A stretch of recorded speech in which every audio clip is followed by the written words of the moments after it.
Step out of the car now. The flashing red and blue lights cast a haunting glow on the dark street. A black woman sits behind the wheel of a sleek black Mercedes, her hands gripping the steering wheel tightly. She stays calm, too calm. Two white police officers stand outside her window, their hands hovering near their guns. One of them, Officer Reynolds, leans in closer, his face twisted with suspicion. "License and registration," he demands. She exhales slowly, reaching for her purse. "I need to let you know that I'm armed." Silence.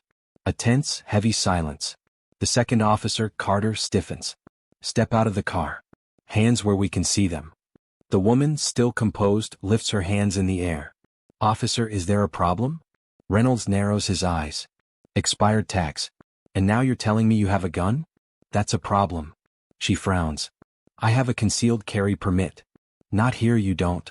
Reynolds yanks the door open.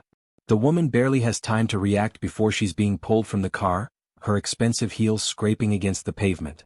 Officer Carter pins her arms behind her back. A cold click, handcuffs. "You have no right to," she starts, but Reynolds forces her against the hood of her car. A small crowd gathers on the sidewalk, some pulling out their phones. "You're under arrest." "For what?" she asks, voice sharp. "We'll figure it out." At that moment she lifts her head, her gaze locks onto Reynolds. There's no fear in her eyes. No panic. Just pure, simmering authority. Then she drops a bombshell. "You just arrested the state's chief prosecutor." Dead silence. Reynolds' face drains of color. Carter's grip loosens slightly. The onlookers begin murmuring. The phones in their hands are still recording. And that's when everything changes. Reynolds' grip tightens instinctively, his knuckles white against the metal cuffs. For a moment, it seems like he didn't hear her right. Or maybe he just doesn't believe her. "What did you just say?" His voice is low, sharp. The woman straightens, her wrists still locked behind her back. Her voice is calm but edged with steel. "I said, I am the state's chief prosecutor." Officer Carter takes a cautious step back, glancing at Reynolds. His jaw clenches, but his fingers twitch near his radio.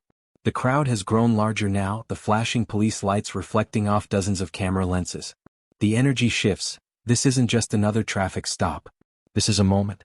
And it's being documented. A beat of silence. Then Reynolds forces out a short, cold laugh. "Nice try. You got ID to back that up?" "In my car.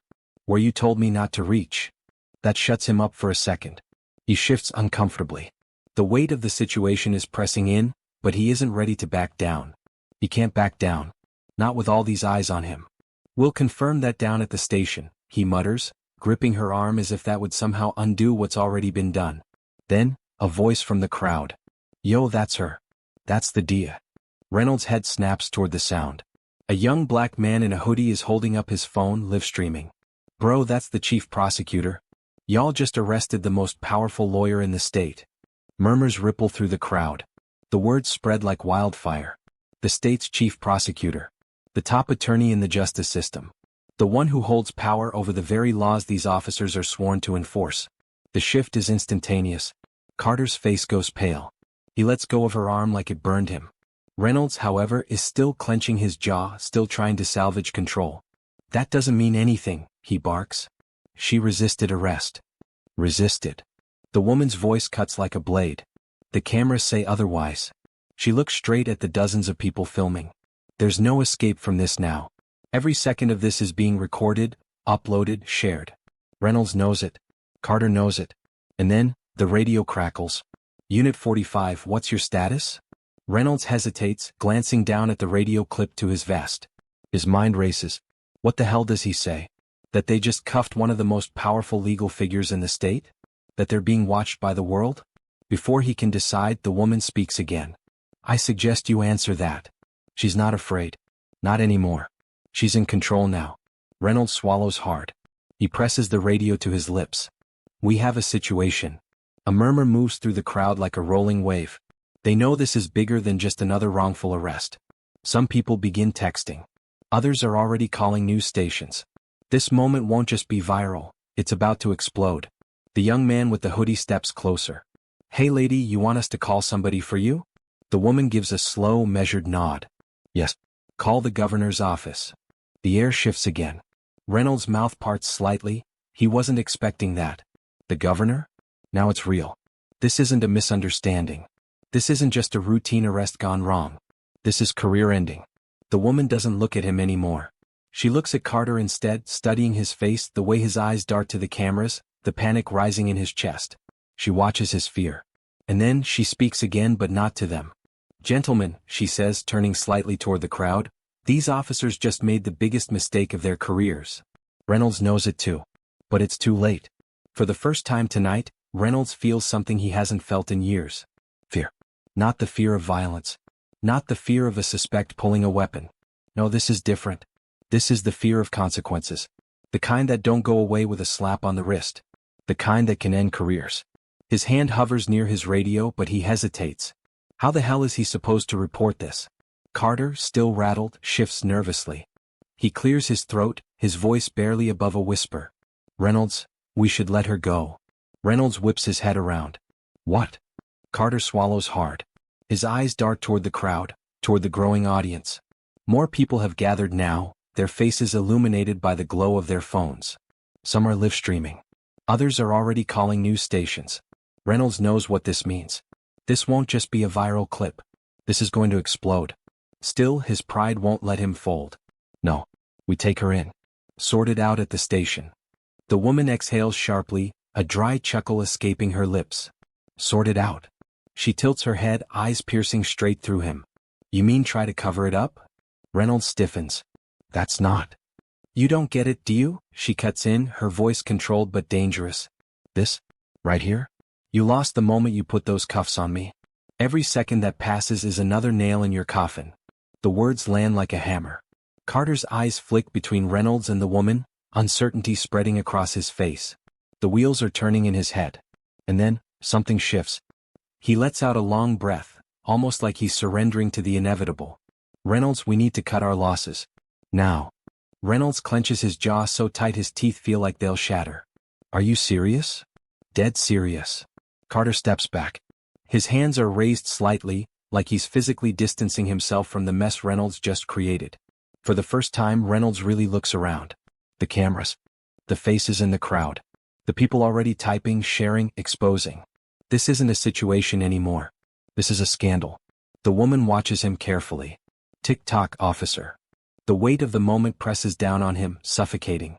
Every instinct in his body tells him to fight this, to push back, to salvage control. But deep down he knows the truth. He's already lost. His fingers tremble as he reaches for his key.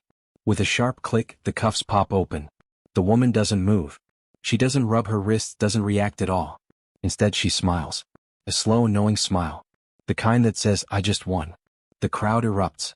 Cheers, shouts, disbelief. The energy is electric. But it's not over yet. The woman adjusts her blazer, smoothing out the wrinkles left by the cuffs. Then she does something that makes Reynolds' stomach drop. She pulls out her phone and starts dialing. Carter leans in. "Who's she calling?" The young man in the hoodie smirks. "Didn't she tell y'all already?" A few beats of silence. Then a voice, her voice clear as day. "Governor, it's me. We have a problem." Reynolds feels his world crash down. And he knows. This is just the beginning. Reynolds' stomach twists into a knot as he watches her hold the phone to her ear, her expression unreadable. The governor. Of all the people she could have called, she went straight to the top. A sharp breeze cuts through the air, but Reynolds barely feels it. His mind is racing. This is bad. No, this is career-ending. He can already imagine the headlines, the press conferences, the protests. He glances at Carter, who is frozen in place, eyes locked on the woman like he's watching his entire future slip through his fingers. Then she speaks. "Governor, it's me. We have a problem." Silence. Then the response comes, low, commanding but impossible to hear over the noise of the crowd. The woman nods, lips pressed together, listening. Reynolds can't take it. He takes a step closer. "Look, maybe we..." She holds up a finger. Not to signal. Not to negotiate. To shut him up. The crowd reacts instantly. Some laugh. Others cheer. The shift in power is undeniable. She's in control now. Reynolds stops, his face burning hot. He's never felt so powerless before. The woman's voice remains cool. "Yes, I'm fine. But this needs to be addressed immediately. 2 officers just unlawfully arrested me, ignored my legal identification and..." She pauses, glancing at Reynolds. "Acted with clear racial bias." That last part? It's like a grenade. More phones go up. More eyes lock onto the officers. Reynolds' jaw clenches. His breath feels short. It's over. Then she continues. I need your office involved immediately. And I need internal affairs on this, tonight. Carter visibly stiffens at those words. Internal affairs. The two most dreaded words for any cop. Whatever tiny bit of hope Reynolds had left shatters. She's not just getting them written up. She's not just filing a complaint. She's coming for their badges. And there's not a damn thing they can do about it. The response from the governor is short, decisive. She nods once, then hangs up. Then, finally, she turns back to the officers. For a moment, she just studies them. Neither man speaks. Neither man dares to. Then she exhales. You boys had a long night, didn't you? The condescension in her tone stings worse than a slap. Reynolds bristles. Look, save it. Sure. Final. She folds her arms. What's about to happen next? It's not my concern. You made your choices. You're gonna live with them. Carter looks like he's about to pass out. His hands tremble slightly at his sides. Reynolds, though. He refuses to go out like this. He steps forward. We were doing our job. She raises an eyebrow.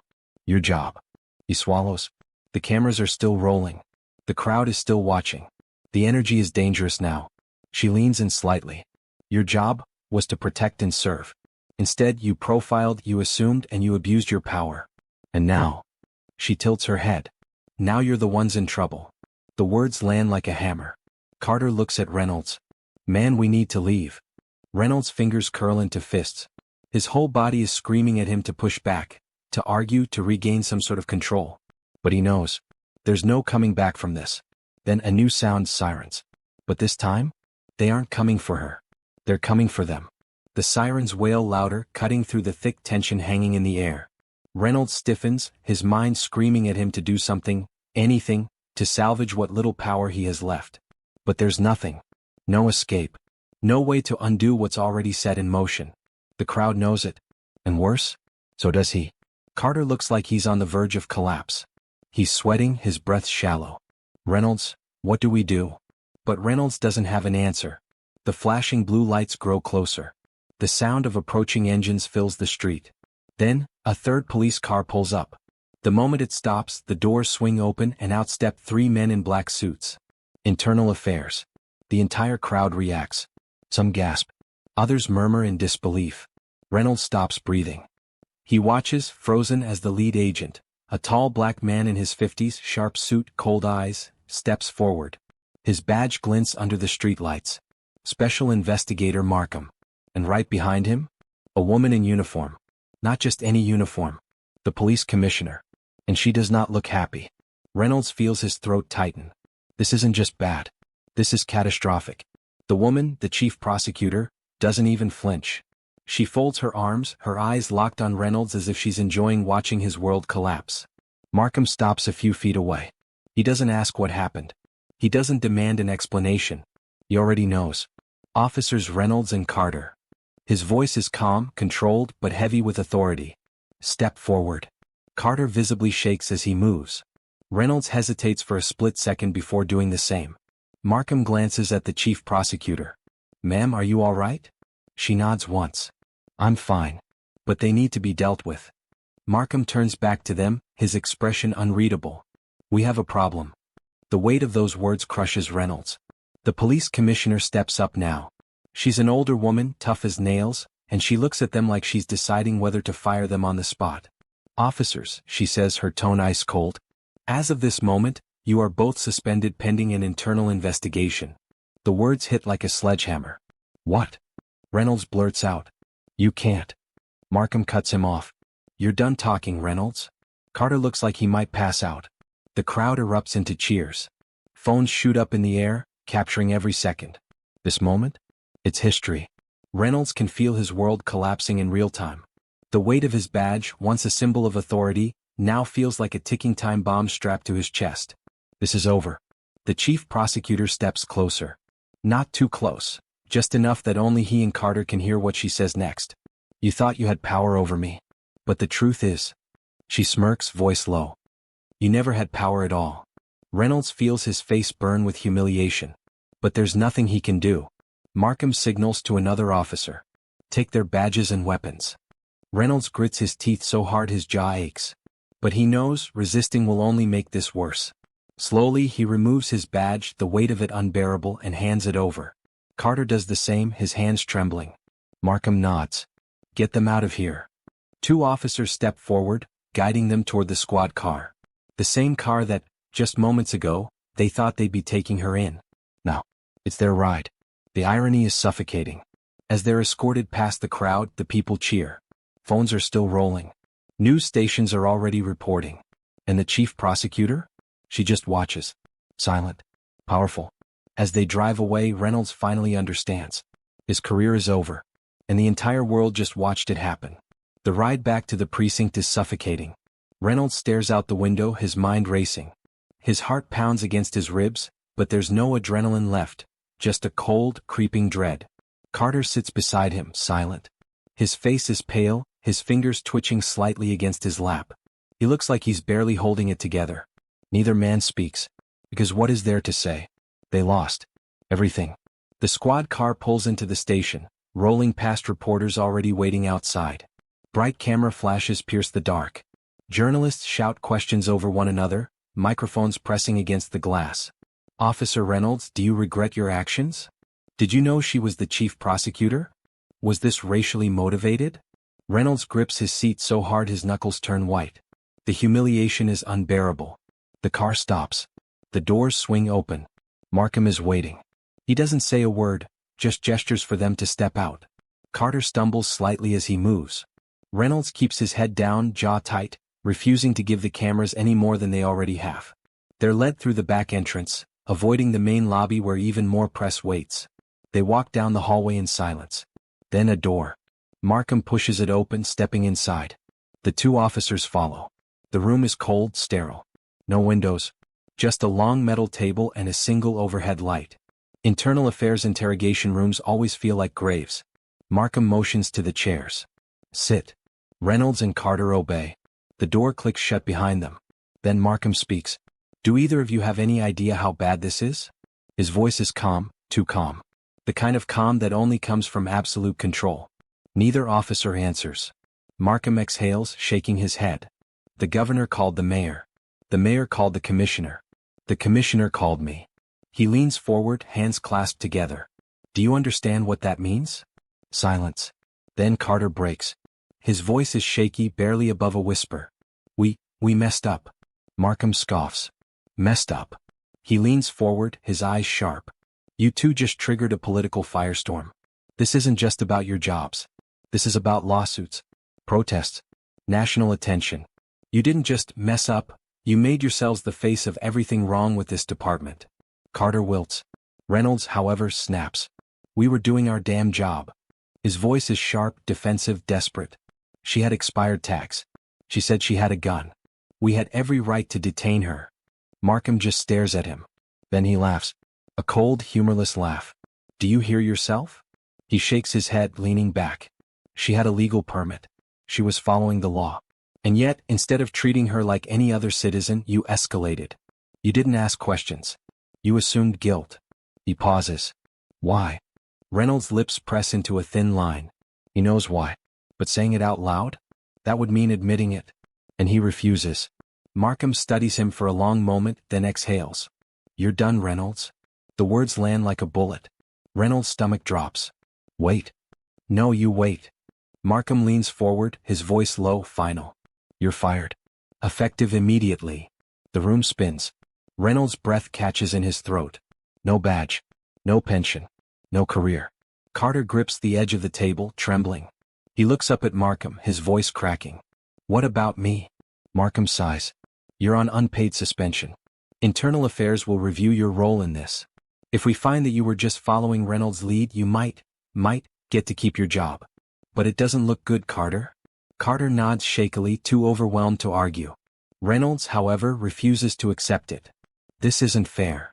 His voice is a growl, his hands clenching into fists. You're ruining my life over one mistake. Markham tilts his head. A mistake. His voice is laced with something almost like pity. Tell me, Reynolds, if she had been a white woman in a business suit, driving that same car, saying those same words, Markham leans in. Would we be sitting here right now? Reynolds' breath hitches. because deep down he knows the answer. And so does Markham. The silence is deafening. Markham stands. You can collect your personal belongings and hand in your firearm before you leave. With that, he turns and heads for the door. Before he leaves, he pauses. A word of advice, Reynolds. Reynolds doesn't move. Doesn't breathe. Markham doesn't even look back. Don't expect sympathy. The world saw what you did. And trust me, it won't forget. The door closes behind him. Reynolds is alone. His hands tremble. His face burns with humiliation. The weight of everything crashes down at once. His job. His reputation. His entire life. Gone. And the worst part? The entire world just watched it happen. The next morning, the world wakes up to a scandal. News stations across the country replay the footage on loop. The unlawful arrest, the chief prosecutor's revelation, the moment internal affairs arrived. It's everywhere. Racist cops arrest state's chief prosecutor, get suspended on the spot. Abuse of power? Officers detain top attorney without cause. Live on camera, the moment two officers lost their careers. Reynolds sits on the edge of his bed, staring blankly at the TV.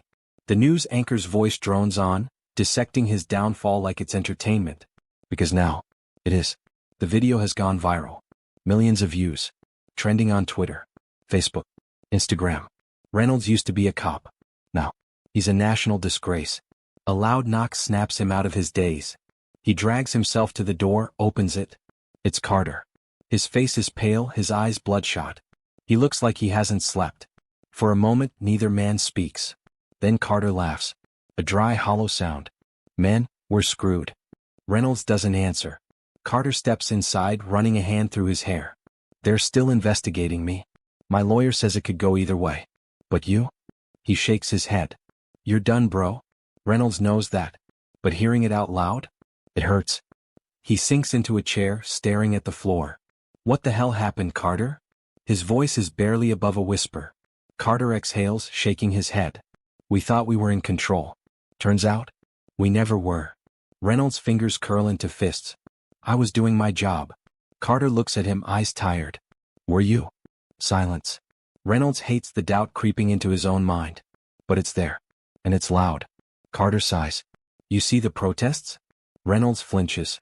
Of course he's seen them. People marching in the streets, holding up signs. Justice for the chief prosecutor. Accountability for corrupt cops. The images play on every screen in every city. It's bigger than him now. Carter checks his phone, scrolling through news articles. "You know she's pressing charges, right?" Reynolds' stomach drops. "What?" Carter nods. "Unlawful detainment. Racial profiling. Civil rights violations. She's coming for you, man. And she's got the whole damn country backing her." Reynolds feels his chest tighten. Carter sighs. "You should get a lawyer." Reynolds rubs his face, trying to block out the truth crashing down around him. He's not just losing his job. He's about to lose everything. The protests, the lawsuits, the public outrage. This won't just fade away. This is forever. For the first time, reality hits him like a truck. This isn't going away. And neither is the truth. Carter stands, stuffing his hands into his pockets. "I gotta go. Just thought you should know what's coming." Reynolds doesn't move. Carter walks to the door, hesitates. Then, "Take care, man." The door clicks shut. Reynolds is alone. Alone with his thoughts. His regret. His ruined life. The TV hums in the background, replaying the arrest again. The moment she dropped the bombshell. The moment everything changed. Reynolds watches himself on the screen. And for the first time, he sees what everyone else saw. A man who abused his power. A man who thought he was untouchable. A man who lost everything, because he deserved to. His hands tremble. His heart pounds. And as the weight of everything crashes down on him, he realizes something. There's no coming back from this. No redemption. No second chance. This is his legacy. And the whole world witnessed it.